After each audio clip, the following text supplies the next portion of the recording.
فلا هادي له ونشهد أن لا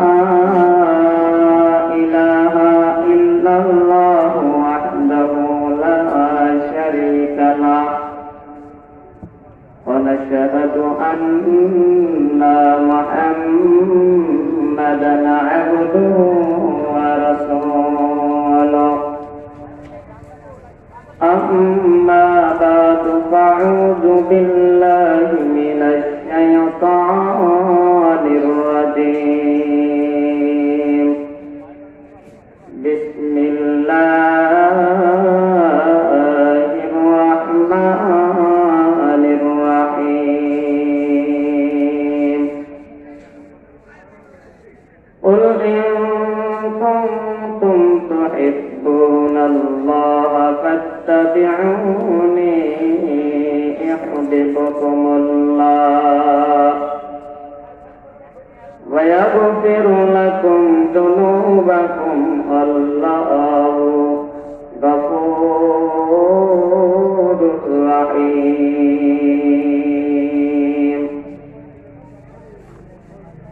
قال رسول الله صلى الله عليه وسلم لا يؤمن أحدكم حتى أكون أحب إليه من والده وولده والناس أجمعين وقال النبي صلى الله عليه وسلم من أحب سنتي فقد أحبني ومن أحبني كان معي في الجنة أو كما قال النبي عليه الصلاة والسلام صدق الله العظيم وصدق رسوله النبي الكريم ونحن على ذلك من الشاهدين والشاكرين والحمد لله رب العالمين اللهم صل على محمد وعلى آل محمد كما صليت على إبراهيم وعلى آل إبراهيم إنك حميد مجيد اللهم بارك على محمد وعلى آل محمد كما باركت على إبراهيم وعلى آل إبراهيم إنك حميد مجيد بلغ العلا بكماله كشف الدجى بجماله حسنت جميع خصاله صلوا عليه وآله জীবনে যত প্রেম আসে কোনে যায়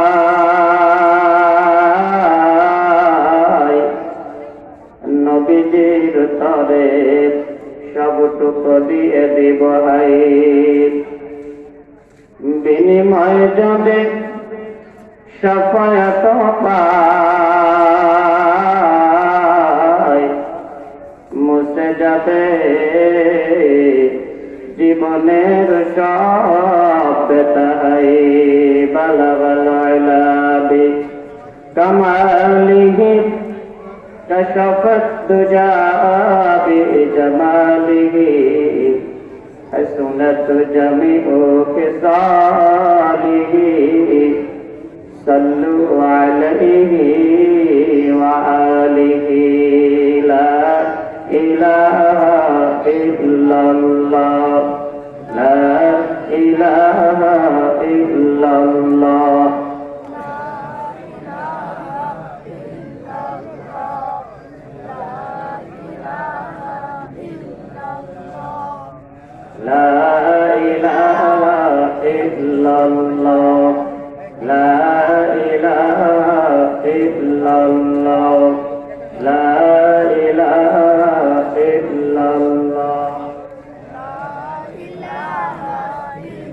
لا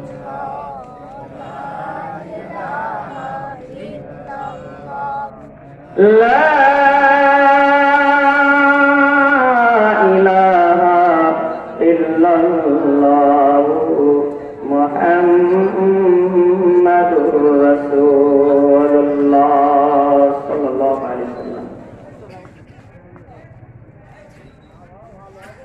একদিন রাতে তাফসীরুল কুরআন মাহফিল হিরিমডা গোরস্থান ঈদগাহ ময়দান কর্তৃক আয়োজিত আজকের মাহফিলের মধ্যমণি আমাদের উস্তাদ তুল্য বাংলাদেশের আলোড়ন সৃষ্টিকারী বক্তা আলহাজ হাফেজ মাওলানা জাকারিয়া সাহেব, বিভিন্ন স্থান থেকে আগত হযরত উলামা ইকরাম, বিশেষ বক্তা,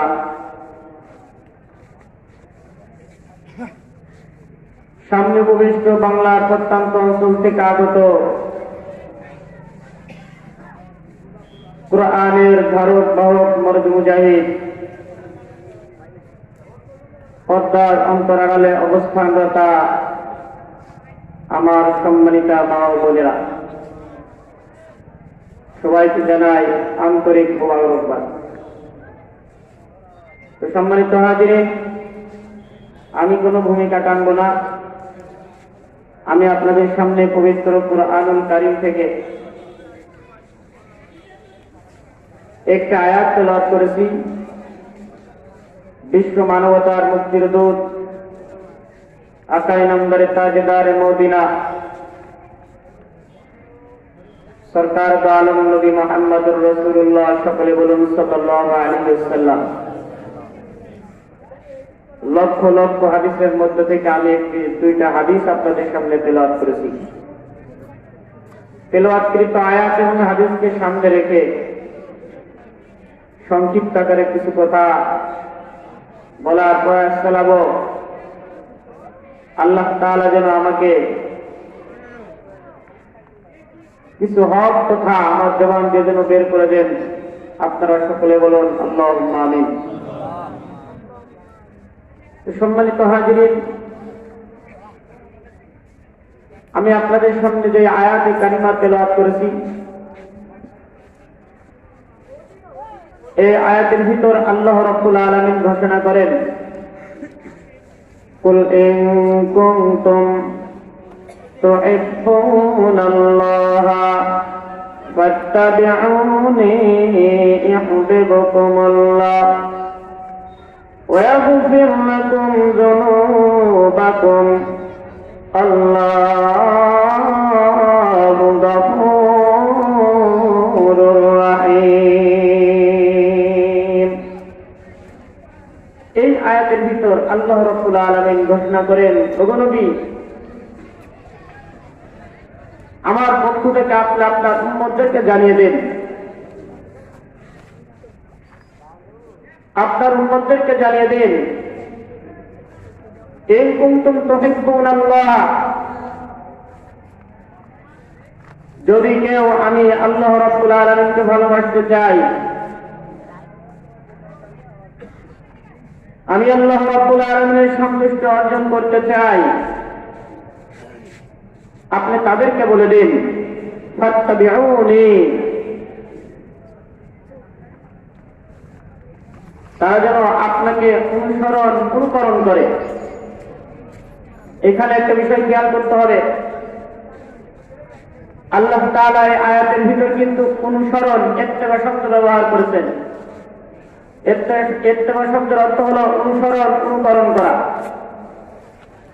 এখন এইখানে যদি এই তরজমা করা হয় যে আল্লাহ রাব্বুল আলামিনকে ভালোবাসতে হলে, আল্লাহ রাব্বুল আলামিনকে পেতে হলে, আল্লাহ রাব্বুল আলামিনের সন্তুষ্টি অর্জন করতে হলে আল্লাহ রাসূলকেও ভালোবাসতে হবে, তাহলে এই আয়াতে এই জায়গায় এই তরজমা ভুল হবে। এখানে আবার পেঁচ বাড়াবেন না, কারণ এখন নেটের যুগ। উলামা ইকরাম বলে একরকম, এরা কাটছাট করে পেশ বাধা দেয় আর এক রকম। আমি এই জায়গা বলছি, এই আয়াতের ভিতরে আল্লাহ তাআলা বলছেন, এই আয়াতের ভিতরে আল্লাহ তাআলা রাসূলকে ভালোবাসার কথা বলেন নাই। এই আয়াতে এই জায়গা বলেছেন অনুসরণ অনুকরণ করার কথা। এখন আপনি যদি এইভাবে পেশ বাঁধান, হুজুর বলেছে যে রাসূলকে ভালোবাসা যাবে না, তাহলে তো বিষয়টা উল্টে গেল। এই জন্য রাসূলকে ভালোবাসা যাবে না এই কথা না। আল্লাহ তাআলা আয়াতের ভিতরে বলছেন যে আমাকে যদি ভালোবাসতে চাও, আমার সন্তুষ্টি যদি তোমরা অর্জন করতে চাও, তাহলে নবী আপনি তাদেরকে বলে দিন তারা যেন আপনাকে অনুসরণ অনুকরণ করে। শুধু ভালোবাসার দাবিদার হলে তারা মুমিন মুসলমান হতে পারবে না। মুসলমান বন্ধুগণ আমার, এই আয়াতের উপর খেয়াল করলে আমাদের সমাজে দুই প্রকার মানুষ দেখা যায়। এই দুই শ্রেণীর মানুষ 1400 বছর আগেও ছিল, এখনো আছে। এক নম্বর, কিছু মানুষ আছে যে তারা দাবিদার আল্লাহর রাসূলের আশিক, তারা আল্লাহর রাসূলকে ভালোবাসে তারা, কিন্তু তারা আল্লাহর রাসূলকে অনুসরণ অনুকরণ করেন না। এই হলো এক শ্রেণীর। আর এক শ্রেণীর মানুষ হলো, তাদের দাবি হলো তারা বিশ্বনবীকে অনুসরণ করে অনুকরণ করে এবং বিশ্বনবীর ভালোবাসার দাবিদার। এই দুই শ্রেণীর ভিতরে এক শ্রেণীর মানুষ হবে জান্নাতি আর আরেক শ্রেণীর মানুষ হবে জাহান্নামী। আজকের এই সংক্ষিপ্ত পরিসরে আলোচনা থেকে আমাদেরকে এটা নির্বাচন করে নিতে হবে যে আমি কি জাহান্নামী দলের অন্তর্ভুক্ত আছি নাকি জান্নাতি দলের অন্তর্ভুক্ত আছি। মুসলমান বন্ধুগণ আমার, যারা রাসূলকে ভালোবাসার দাবিদার তারা কিন্তু আবার মুসলমানও দাবি করে, কিন্তু তারা রাসূলকে অনুসরণ অনুকরণ করেন না। রাসূলের ভালোবাসার দাবিদার হয়ে যদি জান্নাত পাওয়া যেত, তাহলে সব থেকে বেশি হকদার ছিল বিশ্বনবী রাহমাতাল লিল আলামিনের চাচা আবু তালেব। কথা ঠিক কিনা? আল্লাহর নবীকে আবু তালেব যেই ভালোবাসা দিয়েছেন, আবু তালেব আল্লাহর নবীকে যেই মহব্বত করেছেন, আমরা মুসলমান হয়ে, আমরা রাসূলের উম্মত হয়ে আজ পর্যন্ত ওই ভালোবাসার দৃষ্টান্ত আমরা দেখাইতে পারি নাই। আপনারা জানেন আল্লাহর নবীকে মক্কার বেঈমানেরা, মক্কার কাফের মুশরিকরা আল্লাহর নবীকে বয়কট করে রেখে দিয়েছিল, সর্বপ্রকার সম্পর্ক ছিন্ন করে রেখে দিয়েছিল আল্লাহর নবীকে। মুসলমানদের অবস্থা এমন হয়েছিল, ক্ষুধার যন্ত্রণায় মুসলমানেরা গাছের বাকলগুলি বা গাছের পাতাগুলি চিবিয়ে চিবিয়ে খেত। এই সময় অল্প কিছু মুসলমান ছিল, কিন্তু আল্লাহর নবীকে যে বয়কট করে রেখে দেওয়া হয়েছিল ওইখানে কিন্তু শুধু মুসলমান ছিল এমনটি নয়, আল্লাহর নবীর সঙ্গে কিন্তু কিছু কাফেরও ছিল। তাদের মধ্যে উল্লেখযোগ্য একজন ছিলেন হুজুর সাল্লাল্লাহু আলাইহি সাল্লামের চাচা আবু তালেব। হে মুসলমান বন্ধুগণ আমার, আল্লাহর নবী বিশ্বনবী রাহমাতাল লিল আলামিনের ভালোবাসার দাবিদার হলে যদি জান্নাত পাওয়া যায়, তাহলে বিশ্বনবী রাহমাতাল লিল আলামিনের চাচা আবু তালেব সর্বপ্রথম হবে জান্নাতি। কথা ঠিক কিনা? কিন্তু মুসলমান এই আবু তালেব এত মহব্বত করার পরে, আল্লাহর নবীকে এত ভালোবাসার পরেও, হৃদয় দিয়ে কলিজা দিয়ে এত ভালোবাসার পরেও আমার আল্লাহ রাব্বুল আলামিন এই আবু তালেবের জন্য কিন্তু জান্নাতের সুসংবাদ দেন নাই, বরঞ্চ তার জন্য জাহান্নামের সুসংবাদ দিয়েছেন। কথা ঠিক কিনা? এ মুসলমান বন্ধুগণ আমার, এই আবু তালেব আল্লাহর নবীকে এত মহব্বত করত, এত ভালোবাসত, মক্কার কাফের বেঈমানেরা যখন আল্লাহর নবীর উপর অত্যাচার করতে আসতো, আল্লাহর নবীর উপর আঘাত করতে আসতো, আল্লাহর নবীর সামনে দাঁড়াইয়া এই আবু তালেব বলতো মক্কার কাফেররা, মক্কার মানুষ বলে, তোমরা আমার ভাতিজা মুহাম্মাদের উপর আঘাত করো না, আমি আমার গায়ে জামা খুলে দিলাম, আমার পিঠে তোমরা আঘাত করো, এরপরও আমার ভাতিজার গায়ে তোমরা আঘাত করো না। এ মুসলমান বন্ধুগণ আমার, যে মুহূর্তে মুসলমানেরা মুসলমানদের সঙ্গে বয়কট করা হলো, সর্বপ্রকার সম্পর্ক ছিন্ন করা হলো, ওই মুহূর্তেও আল্লাহর নবীর সাথে আল্লাহর নবীর সঙ্গে ছিলেন আল্লাহর নবীর চাচা আবু তালেব। মুসলমানদের এমন অবস্থা হয়েছিল, ক্ষুধার যন্ত্রণায়, ক্ষুধার তাড়নায় গাছের পাতল, গাছের পাতাগুলি চিবিয়ে চিবিয়ে রস খেত। এই কঠিন অবস্থায় আল্লাহর নবীকে একা ছেড়ে ওই বয়কটের সময় আল্লাহর নবীকে একা ছেড়ে আবু তালেব কিন্তু ওইখানে রেখে চলে আসেন নাই, বরং সেই কঠিন সময়, কষ্টের সময় আল্লাহর নবীর চাচা আবু তালেব আল্লাহর নবীর সঙ্গেই ছিলেন।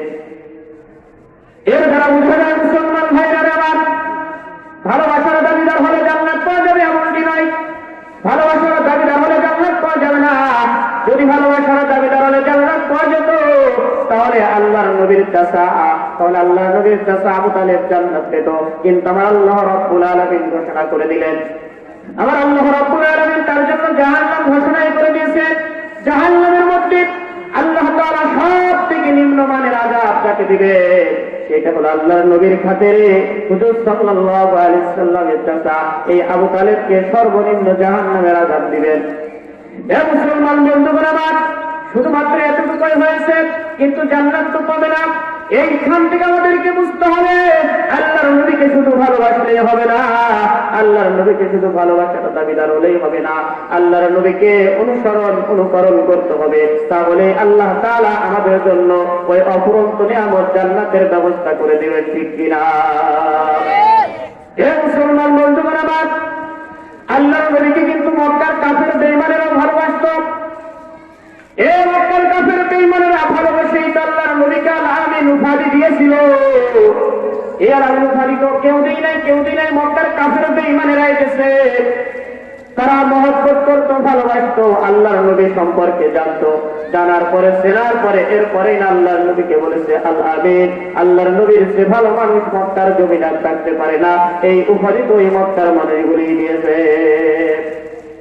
এর দ্বারা তো মক্কার মানুষগুলি জান্নাত পাবে না, মক্কার মানুষগুলি জান্নাত পেত, ওই বেঈমানগুলি, নাস্তিকগুলি, ওই কাফেরগুলি জান্নাত পেত। এই ভালোবাসার সঙ্গে সঙ্গে যদি মুহাম্মদুর রাসূলুল্লাহ সাল্লাল্লাহু আলাইহি সাল্লামের প্রতি যদি ঈমান আনতো, আল্লাহর নবীকে যদি রাসূল বলে স্বীকার করে নিত, আল্লাহ তাআলার উপর যদি ঈমান আনতো, তাহলে তাদের জন্য জান্নাতের ঘোষণা হয়ে যেত। কিন্তু তারা আল্লাহর নবীকে গ্রহণ করে না। এই মুসলমান ভাইরা আমার, এই আবু জেহেলের অন্তরেও কিন্তু আল্লাহর নবীর ভালোবাসা এক পর্যায়ে ছিল। কেমন ভালোবাসা ছিল? আল্লাহর নবী সত্য অবস্থায় পাহাড়ের পাদদেশে খেলা করছেন, পাহাড়ের পাদদেশে আছেন, বসে আছেন। আবু জেহেল ঘোড়া দিয়ে কোথায় যেন যাচ্ছে, উটকে কোথায় যেন যাচ্ছে। এইবার আল্লাহর নবী, বিশ্ব নবী রাহমাতাল লিল আলামিনকে দেখে পাশে দিয়ে বলে, ও ভাতিজা মুহাম্মদ, তুমি পাহাড়ি অঞ্চলে এই জায়গায় একা কেন বসে আছো? এই জায়গায় এইভাবে থাকা যাবে না, এইভাবে থাকলে তোমার উপরে হিংস্র জানোয়ারেরা আক্রমণ করবে। ও ভাতিজা মুহাম্মদ, ওঠো, আমার উটের উপর ওঠো, আমার সওয়ারির উপর ওঠো, চলো যাই তোমাকে বাড়ি পৌঁছে দিয়ে আসি। মুসলমান বন্ধুগণ আমার, এই যে আবু জেহেল আল্লাহর নবীর সাথে ভালো ব্যবহার করলো, আল্লাহর নবীকে মহব্বত করলো, বলে চলো যাই ভাতিজা তোমাকে বাড়িতে পৌঁছে দিয়ে আসি, চলো। ঘটনা কি ঘটলো মুসলমান? কারণ আল্লাহ রাব্বুল আলামিন জানে আবু জেহেল আল্লাহর নবীকে মানে না, যদি একটু ভালোবাসে, দরদ দেখাচ্ছে, ভাতিজা হওয়ার কারণে মুসলমান। এইবার আবু জেহেল যখন বলল ভাতিজা চলো তোমাকে এগিয়ে দিয়ে আসি, আল্লাহর নবী বলে না, চাচা যাবো না। কিন্তু আবু জেহেল নাফরমানরা, আল্লাহর নবীকে না নিয়ে তিনি যাবেনই না। এরপর আবু জেহেল আল্লাহর নবীকে নিয়ে ওই উটের উপর সওয়ার হলো। আবু জেহেল সামনে বসলো, আল্লাহর নবী বিশ্ব নবী রাহমাতাল লিল আলামিনকে পেছনে বসাইলেন। এইবার যখন উটের উপরে সওয়ার হলেন, এবার আবু জেহেল উঠে যখন লাগামটা টান দিল, এ মুসলমান, এক কদম সামনের দিকে যায় না, এক কদম পিছনেও যায় না, সামনেও যায় না, জায়গায় দাঁড়িয়ে গেল। আবু জেহেল বারবার আঘাত করতে লাগলো, কিন্তু যায় না। কেন যায় না? মুহাম্মদুর রাসূলুল্লাহ সাল্লাল্লাহু আলাইহি সাল্লামকে আবু জেহেলের পিছে বসিয়েছে আর আবু জেহেল সামনের দিকে বসেছে। এইটা আমার আল্লাহ তাআলার নিকটে বড় পছন্দ হয় নাই, বড় ভালো লাগে নাই। এ মুসলমান, এই যানবাহনটা, এই উট আল্লাহ তাআলা দরবারে দোয়া করে, আল্লাহ এই বেঈমান, এই নাফরমান আমার উপর আঘাত করে আর তোমার নবী মুহাম্মদুর রাসূলুল্লাহকে আমার পিছে বসিয়ে দিয়েছে, তার পিছনে বসিয়ে দিয়েছে। আল্লাহ আমি তো সামনে এক কদমের অগ্রসর হতে পারি না, কিন্তু আবু জেহেল তো বোঝে না। আল্লাহ আমার জবানটা খুলে দাও, আমি তার সঙ্গে একটু কথা বলি। চিৎকার দিয়ে বলুন সুবহানাল্লাহ। এ মুসলমান ভাইরা আমার, আল্লাহ তাআলা এই প্রাণীটার জবানটা খুলে দিল। জবান খুলে দেওয়ার পরে আবু জেহেল এইবার যখন আবার দ্বিতীয়বার আঘাত করলো, এইবার জবান খুলে বলে, আবু জেহেল তুমি তো জানো না আমি কেন যাই না, তুমি তো জানো না আমি কেন যাই না। আরে তুমি কি চেয়েও নাকি আমার উপরে কে সওয়ার হয়েছে? আমার উপর সওয়ার হয়েছে রাহমাতাল লিল আলামিন। রাহমাতাল লিল আলামিনকে পিছে দিয়ে তুমি সামনে বসেছো, এইটা কখনো আমি মেনে নিতে পারি না। আরে জানো না আমি আজকে ধর্ম হয়ে গেছি, মুহাম্মদুর রাসূলুল্লাহ সাল্লাল্লাহু আলাইহি ওয়াসাল্লাম আমার উপর সওয়ার হয়েছে। এই কথা বলা শোনার সঙ্গে সঙ্গে আবু জেহেল এইখান থেকে নামলো। নামার পর আল্লাহর হাবিবকে সামনে দিল, আবু জেহেল পিছনের দিকে বসলো। এইবার এই ঘোড়াটা, এই উটটা এত দ্রুত বসতে যায়, আবু জেহেল বলে, এত দূরে যাস না রে উট, এত দূরে যাস না, আমার ভয় লাগে যদি পড়ে যায়। এইবার উট বলে, এ তুমি কি জানো না আমি আজকে ধন্য হয়ে গেছি, এতই আনন্দিত হয়েছি, মুহাম্মদুর রাসূলুল্লাহ আল্লাহর হাবিব মুহাম্মদুর রাসূলুল্লাহ আমার উপর সওয়ার হয়েছে। আমি আনন্দাত্মরা হয়ে আমি আমার নিজের ব্যালেন্স, আমি আমার নিজের ব্রেককে ঠিক রাখতে পারছি না। চিৎকার দিয়ে বলুন সুবহানাল্লাহ। এ মুসলমান বন্ধুরা আমার, যে কথাটা আমি বলছিলাম, এ আবু জেহেল কিন্তু আল্লাহর নবীকে চিনত, আল্লাহর নবীর সঙ্গে যে ভালো ব্যবহার করলো, আল্লাহর নবীকে একটু মহব্বত করলো, এর জন্য কিন্তু আমার আল্লাহ তাআলা আবু জেহেলের জন্য জান্নাতের ব্যবস্থা করেন নাই। এইখান থেকে আমাদেরকে বুঝে আসলো মুসলমান, আল্লাহর নবীর ভালোবাসার দাবিদার হবে না, আল্লাহর নবীর ভালোবাসার দাবিদার জান্নাত পাওয়া যাবে না যতক্ষণ পর্যন্ত আল্লাহর হাবিবকে, বিশ্ব নবীকে যতক্ষণ পর্যন্ত আমি আপনি অনুসরণ অনুকরণ না করব, ততক্ষণ পর্যন্ত কিন্তু আমি প্রকৃত মুমিন মুসলমান হতে পারবো না। আর আল্লাহ তোর জান্নাতও কিন্তু আমাদের জন্য অপেক্ষা করবে না। এই জন্য মুসলমান ভাই আমার, আল্লাহর নবীকে অনুসরণ করতে হবে, ভালোবাসতে হবে। এই অনুসরণটার, এই ভালোবাসাটা কেমন হওয়ার দরকার? ও মুসলমান, কেমন ভালোবাসা আর কেমন অনুসরণ আল্লাহর নবীকে করার দরকার? হযরতে সাহাবা کرام রাদিয়াল্লাহু তাআলা আনহু যেইভাবে আল্লাহর নবীকে অনুসরণ করেছেন, যেইভাবে আল্লাহর হাবিবকে ভালোবেসেছেন, ওইভাবে আল্লাহর নবীকে অনুসরণ করতে হবে, অনুকরণ করতে হবে, ওইভাবেই আল্লাহর নবীকে ভালোবাসতে হবে। আমরা অনুসরণ কেমন করি, কেমন আল্লাহর নবীকে ভালোবাসি?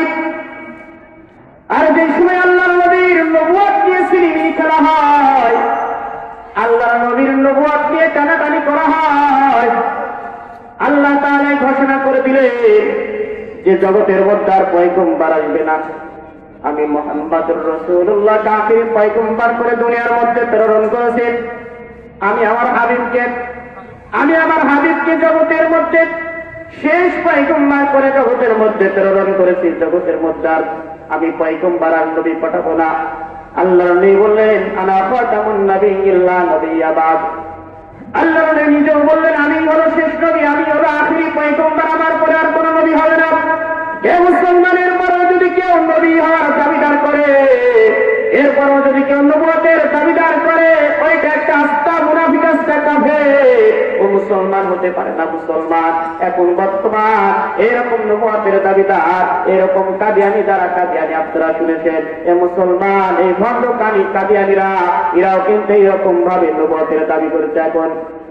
কিন্তু আল্লাহর নবী নিজেই ঘোষণা করে দিলেন, আল্লাহর নবীর জামানায় যারা নবুয়তের দাবি করেছিল মুসলমান, আল্লাহর নবীর পরবর্তী জামানায় এরকম কিছু ভণ্ড নবীর দাবিদার বের হয়েছিল, তাদেরকে কিন্তু কতল করা হয়েছিল মুসলমান।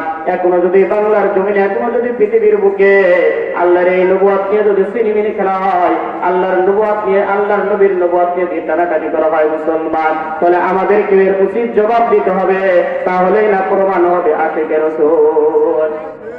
এ মুসলমান বন্ধুরা আমার, কিন্তু আমি কি করছি? আমার নবীকে নিয়ে ব্যঙ্গচিত্র তৈরি করা হয়, আমার জবান দিয়ে একটা কথা বের হয় না।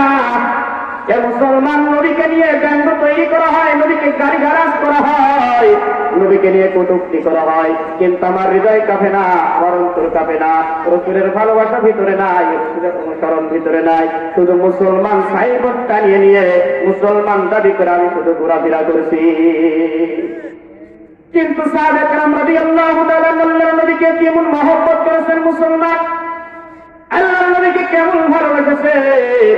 এই সাহাবীরা আল্লাহর নবীকে নিজের জীবনের থেকে স্ত্রী, বিবি, বাল বাচ্চা, পুত্র এদের থেকে আল্লাহর নবীকে বেশি মহব্বত করেছেন, জীবন দিতে রাজি ছিলেন। আল্লাহর নবীকে সাথে সাহাবায়ে কেরাম রাদিয়াল্লাহু তাআলা কখনোই তারা রাজি নয়। এ মুসলমান বন্ধুগণ আমার, আল্লাহর নবী গেছেন উহুদের ময়দানে, জিহাদের ময়দানে, উহুদের প্রান্তরে মুসলমান।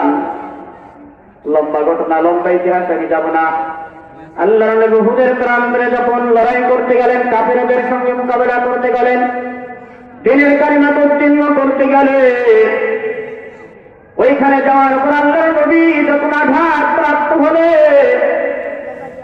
শয়তানগুলি, বেঈমানগুলি, এই নাফরমানগুলি এই মিথ্যা সংবাদ ছড়িয়ে দিল, ওই উহুদের প্রান্তরে ছড়িয়ে দিল মুহাম্মাদুর রাসূলুল্লাহ জগতার নাই, মুহাম্মাদুর রাসূলুল্লাহ দুনিয়া থেকে বিদায় নিয়েছেন।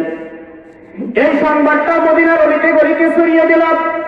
এ মদিনার মানুষেরা, তোমাদের নবী মুহাম্মাদুর রাসূলুল্লাহ মদিনায় আসবে না, উহুদের প্রান্তরে ইন্তেকাল করেছেন, উহুদের প্রান্তরে দুনিয়া থেকে বিদায় নিয়ে চলে গেছেন। অতএব তোমাদের নবী আর মদিনায় আসবে না। মদিনার মধ্যে যখন এই সংবাদ ছড়িয়ে পড়ল, আল্লাহর নবী উহুদের প্রান্তরে শাহাদাত বরণ করেছেন, মদিনার মানুষগুলি পাগল করা হয়ে বের হয়ে চলে আসলো। মদিনার নাবালক সন্তানেরা, ছোট্ট ছোট্ট শিশুরা মায়ের স্থান থেকে দুধ পান করা বন্ধ করে দিল। মদিনার মহিলারা ঘর ছেড়ে বাহিরে চলে আসলো। আল্লাহর নবী মদিনায় আর আসবে না, যেই পয়গম্বর, যেই নবী মদিনায় আসবে না, ওই মদিনায় আমরা থাকবো না। আরে যেই নবীর চেহারা দেখলে, যেই পয়গম্বরের চেহারা দেখলে আমরা ক্ষুধা নিবারণ করেছি, চেহারা দেখে ক্ষুধা নিবারণ করেছি, আজকে ওই নবী মদিনায় আসবে না, আমরা মদিনায় কি করে অবস্থান করবো, কিভাবে মদিনার মধ্যে থাকবো? হে মুসলমান, মুহাম্মদ রাসূলুল্লাহর ইন্তিকালের কথা শুনে মদিনার মানুষগুলি পাগল করা হয়ে গেছে। মদিনার শিশুরা মায়ের স্তন থেকে দুধ পান করা বন্ধ করে দিয়েছে। মদিনার মহিলারা কান্দে, আবার বিদ্যা সকলেই কান্দে। মদিনার মহিলারা ঘর ছেড়ে বাহিরে চলে আসলো। সংবাদ যখন শুনল মুহাম্মদুর রাসূলুল্লাহ মদিনাতে আর নাই, তাদের কলিজে আগুন ধরে গেছে, কলিজে আগুন ধরে গেছে। তারা কোনো মতে এটা মেনে নিতে পারে না যে মুহাম্মদুর রাসূলুল্লাহ এই মদিনার মধ্যে আর আসবে না। কিতাবের মধ্যে লেখা, একজন আনসারী মহিলা, এই মহিলাটা পাগলের মতো ছুটতে থাকলো উহুদের প্রান্তরের দিকে। ছুটতে ছুটতে কিছু দূর যাওয়ার পরে একজন বলে, মা গো তুমি কোথায় যাও? মহিলা কোনো কথা বলে না। একজন এসে বলে, মা তুমি জানো নাকি ওই উহুদের প্রান্তরে তোমার স্বামী শাহাদাত বরণ করেছে, তোমার স্বামী আর বেঁচে নাই। মহিলা কোনো কথা বলে আমার সামনের দিকে দৌড় শুরু করে দেয়। আবার কিছুদিন যাওয়ার পরে আর একজন এসে বলে, মা কোথায় যাও জানি? ওই উহুদের প্রান্তরে তোমার কলিজার টুকরা সন্তান নয়নের মনি আদরের দুলালে শাহাদাত বরণ করেছে, আর মদিনাতে কোনোদিন ফিরে আসবে না, আর মদিনাতে তার চেহারা কোনদিন দেখতে পারবেন না, দেখতে পাবেন না। ও মা তুমি কি জানো নি? তুমি কোথায় যাও বলো না। এই মহিলা কোনো কথা বলে না, আবার সামনের দিকে দৌড় শুরু করে দেয়। আবার কিছু দূরে যাওয়ার পর একজন বলে, ও মা তুমি জানো নি কোথায় দৌড়াচ্ছ? জানি না, তবে শুনে রেখে দাও, ওই উহুদের প্রান্তরে তোমার জোরের ভাই শাহাদাত বরণ করেছে। এইবার মহিলা থেমে গেল, থেমে যে বলে, তুমি কে জানি না, তবে এই কথা কেন বলো? কেন আমার স্বামীর কথা বলো?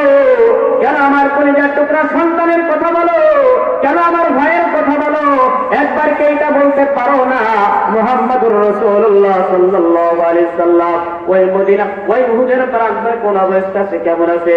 আমার মুহাম্মদ, আমার নবী, আমার পয়গম্বরের সংবাদ একবার কি দিতে পারো না?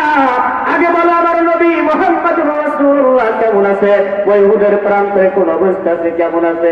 মুসলমান ভাইরা আমার, দেখেন সন্তান শাহাদাত বরণ করেছে এই জন্য ব্যথা নয়, এইরকম ভাবে শাহাদাত বরণ করেছেন এই জন্য দুঃখ নাই, জোরের ভাই শাহাদাত বরণ করেছেন এই জন্য দুঃখ নাই।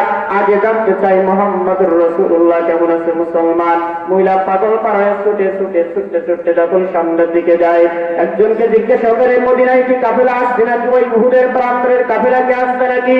বলে হ্যাঁ, ওই যে দেখো সামনের দিকে দেখা যায় একটা কাফেলা মদিনার দিকে আসে, ওইটাই হয়তো বসে উহুদের প্রান্তরের কাফেলা। এইবার মহিলা যখন পাগল পাড়ায় সামনের দিকে চলে গেল, যেতে যেতে দেখে হ্যাঁ সত্যি ওইটা হলো মদিনার সেই কাফেলা, যেই কাফেলার মধ্যে মুহাম্মদুর রাসূলুল্লাহ সাল্লাল্লাহু আলাইহি সাল্লাম আছেন। এইবার মহিলা পাগলের ন্যায় ছুটতে থাকলো, ওই কাফেলার নিকটে গিয়ে বলে এই কাফেলার মধ্যে আমার নবী, আমার প্রিয় হাবিব আছে নাকি বলো? কাফেলার লোকগুলি বলে হ্যাঁ হ্যাঁ আছে, আল্লাহর নবী আমাদের মাঝেই আছে। এইবার মহিলা পাগলের মতো ওই কাফেলার ভিতরে চলে গেল, যাওয়ার পর আল্লাহর নবী বিশ্ব নবী রাহমাতাল লিল আলামিনের চেহারা দেখার সঙ্গে সঙ্গে মহিলা বললেন ইয়া রাসূলুল্লাহ, ইয়া হাবিবাল্লাহ, ও আল্লাহর নবী, আমার ভিতরে যে দুঃখ, যে ব্যথা, যে বেদনা ছিল, ও আল্লাহর নবী আপনার চেহারা দেখার সঙ্গে সঙ্গে সমস্ত দুঃখ, সমস্ত ব্যথা সব কিছু নিবারণ হয়ে গেছে। চিৎকার দিয়ে বলুন সুবহানাল্লাহ।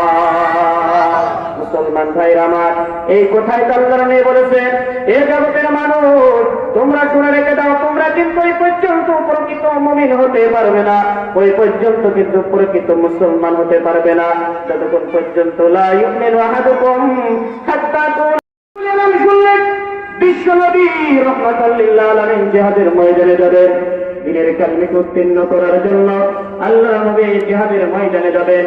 এই জন্য যখন সকাল হয়ে গেল, মদিনার মানুষগুলি একে একে আল্লাহর নবীর দপ্তরে এসে নাম লেখায়, কেউ কারো কলিজার টুকরা সন্তানকে নিয়ে আল্লাহর নবীর হাতে সফরদ করে দেয়, বলি ইয়া রাসূলুল্লাহ, ইয়া হাবিবাল্লাহ, আমার এই সন্তানকে আপনার হাতে সফরদ করলাম, আপনি নিয়ে যান, জিহাদের ময়দানে নিয়ে যান। আবার তো এইরকম ব্যবহার তো করে দেয়, আল্লাহ নবীর হাতে সফরদ করে দেয়, ইয়া রাসূলুল্লাহ, এই দিলাম আমি দিনের খাতিরে, দিনের জন্য এটা দিলাম। এ মুসলমান বন্ধুগণ, কিন্তু এই মদিনার মধ্যে একজন মহিলা ছিল, যে মহিলার কোন অর্থ করেছিল না, মহিলার এরকম সাহস ছিল না।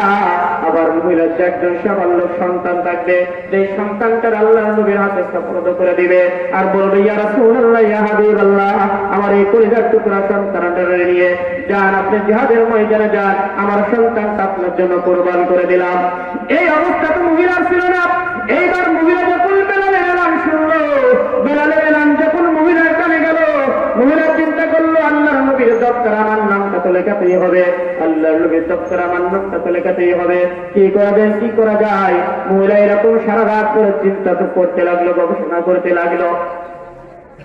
রাত যখন শেষের দিক চলে আসলো, মহিলা সিদ্ধান্ত নিল আমার কলিজার টুকরা সন্তান, একটা সন্তানই তো আছে, এখন পর্যন্ত ভালোভাবে মা বাবা বলে ডাকতে পারে না, এখন পর্যন্ত ভালোভাবে খানা খেতে পারে না, আমি আমার এই কলিজার টুকরা সন্তানটারে আল্লাহ নবী বিশ্ব নবী রাহমাতাল লিল আলামিনের হাতে সুপর্দ করে দেব। চিৎকার দিয়ে বলুন সুবহানাল্লাহ।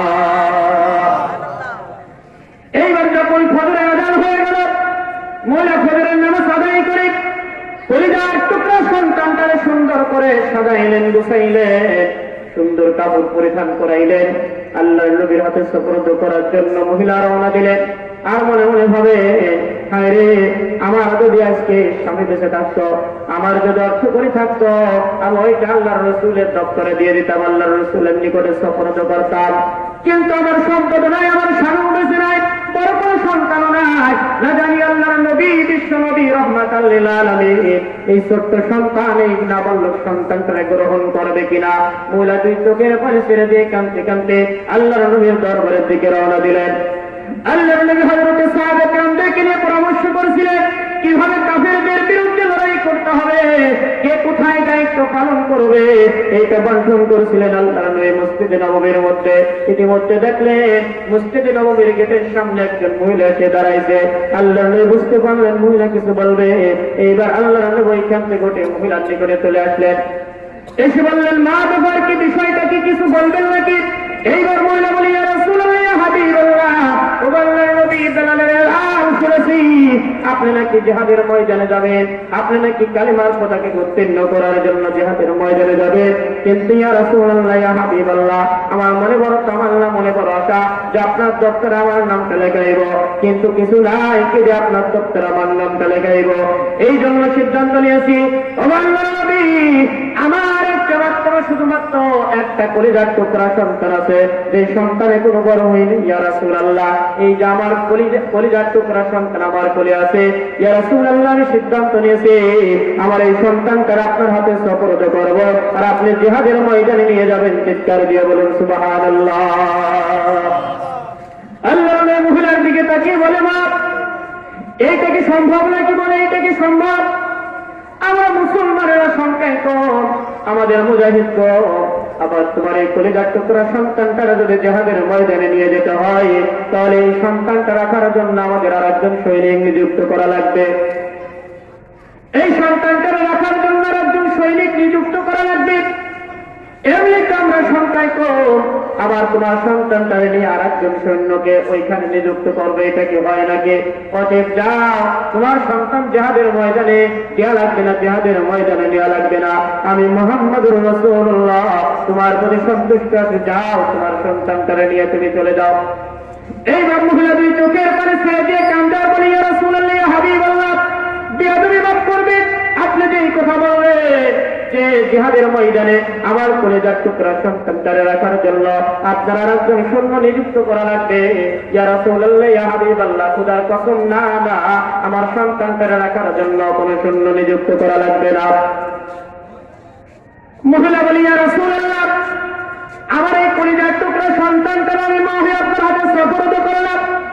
ও আল্লাহর নবী, আপনি যে ঢালখানা নিয়ে জিহাদের ময়দানে অবতীর্ণ হবেন, আপনি যে ঢালখানা দিয়ে কাফেরদের পক্ষ থেকে যেই না পাক তীর বর্ষাগুলো আপনার থেকে নিক্ষেপ করা হবে, ওই যে ঢাল দিয়ে আপনি প্রতিহত করবে, ওই ঢালখানা আপনার একজন সৈনিকের হাতে দিবেন, আর আমি মা হয়ে আমার কলিজার টুকরা সন্তানটারে ইয়া রাসূলুল্লাহ আপনার হাতে সুপর্দ করে দিলাম।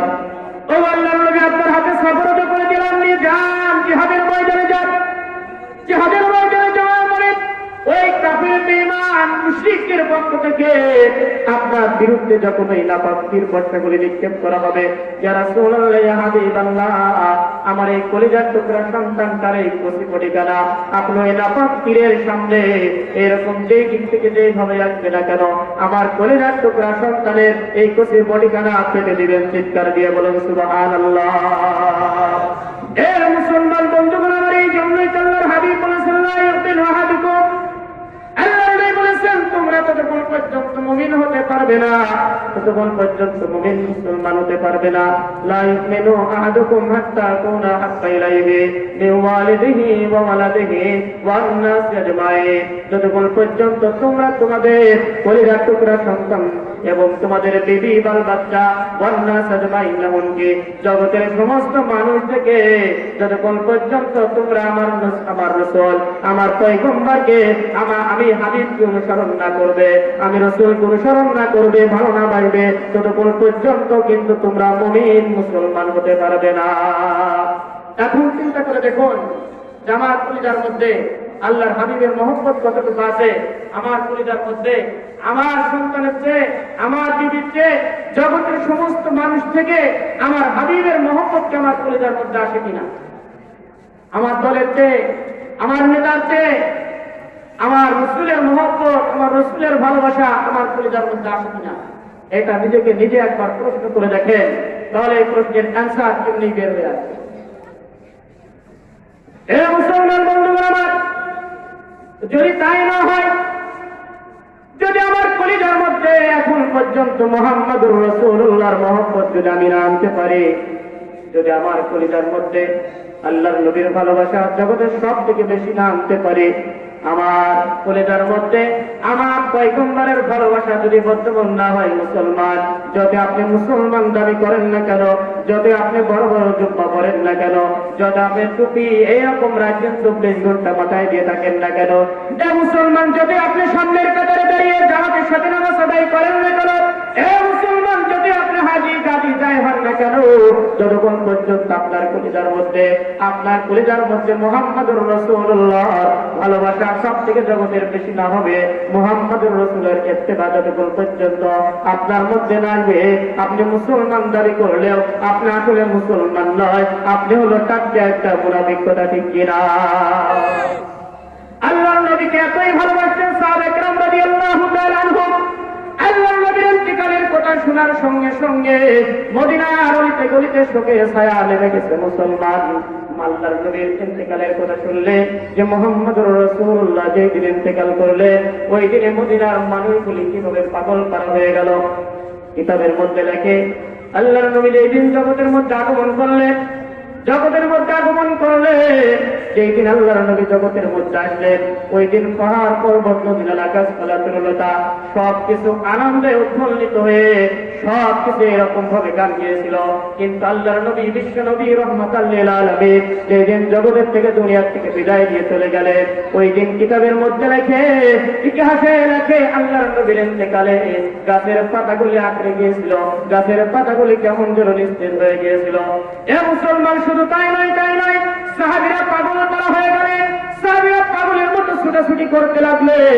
এক সাহাবী খেজুর বাগানে কাজ করে, এই অবস্থায় যখন মুহাম্মদুর রাসূলুল্লাহর ইন্তেকালের কথা শুনলেন, কথা শোনার সঙ্গে সঙ্গে এই সাহাবী কান বন্ধ করে দিয়ে দুই হাত তুলে রব্বে কারীমের দরবারে দোয়া করে, আল্লাহ, ও আল্লাহ, যেই চোখটা আপনার হাবিব আপনার পয়গম্বরের চেহারা দেখেছি, ও আল্লাহ, আপনার হাবিব আজকে দুনিয়াতে নাই, আপনার হাবিব আজকে জগতের মধ্যে নাই, আমার এই চোখ দ্বারা দুনিয়ার নাপাক কোনো জিনিস, ও আল্লাহ, দুনিয়ার কোনো নাপাক জিনিস আমি দেখতে চাই না, অতএব আপনার হাবিব জগতে নাই, আমি আমার চোখ আর রাখতে চাই না। চিৎকার দিয়ে বলুন সুবহানাল্লাহ।